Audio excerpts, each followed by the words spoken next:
இந்த வீடியோ பார்த்ததுக்கு அப்புறம் ஏ அண்ட் எங்கே போகிறதுங்கிற டவுட் உங்களுக்கு லைஃப் டைமுக்கு வராது. ஐ அஷ்யூர் யூ. இப்போ இந்த ரெண்டு சென்டென்ஸ் பாருங்க. It is yeah university. He is an honest person. இந்த சென்டென்ஸ் கரெக்டா? கரெக்ட்.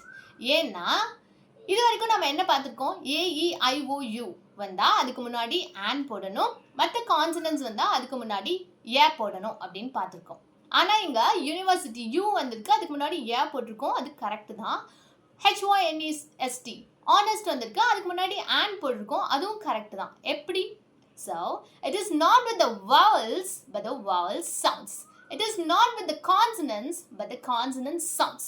The vowel soundsனா என்ன, அதை எப்படி கண்டுபிடிக்கிறது அப்படின்னா ஒன்றுமே இல்லை, ரொம்ப சிம்பிள். வால்ஸ்னால் என்னென்னா உயிர் எழுத்துக்கள். அதாவது நம்ம தமிழில் அ ஆ இ ஈ உ ஊ ஏ ஏ ஐ ஓ ஓ ஔ இந்த 12 லெட்டர்ஸ் இருக்கு இல்லையா, அதுதான் vowel sounds. இப்போ பாருங்க, யூனிவர்சிட்டி இங்கே அந்த அ ஆ இ ஈல ஏதாவது அந்த 12 சவுண்ட்ஸ் வருதா? வரல.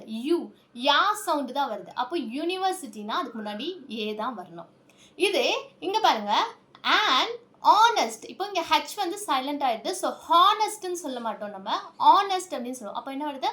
ஆ சவுண்ட் வருது. அப்போ இதுக்கு முன்னாடி an honest person. அதே மாதிரி இன்னும் நிறைய எக்ஸாம்பிள்ஸ் இருக்கு.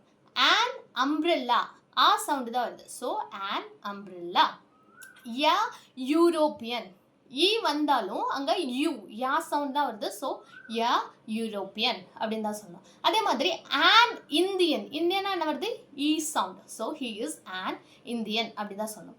அதே மாதிரி இப்போது an எம்எல்ஏ அப்படின்னு சொல்லணும், மெம்பர் ஆஃப் லெஜிஸ்லேட்டிவ் அசம்பிளி அப்படின்னு சொல்லணும். ஏன்னா எம்ன்னு சொல்லும் போது ஏ சவுண்ட் வருது. So an MLA. அதே மாதிரி மெம்பர்னு சொல்லும்போது மே சவுண்ட் தான் வருது. So member of legislative assembly இப்படி சொல்லணும்.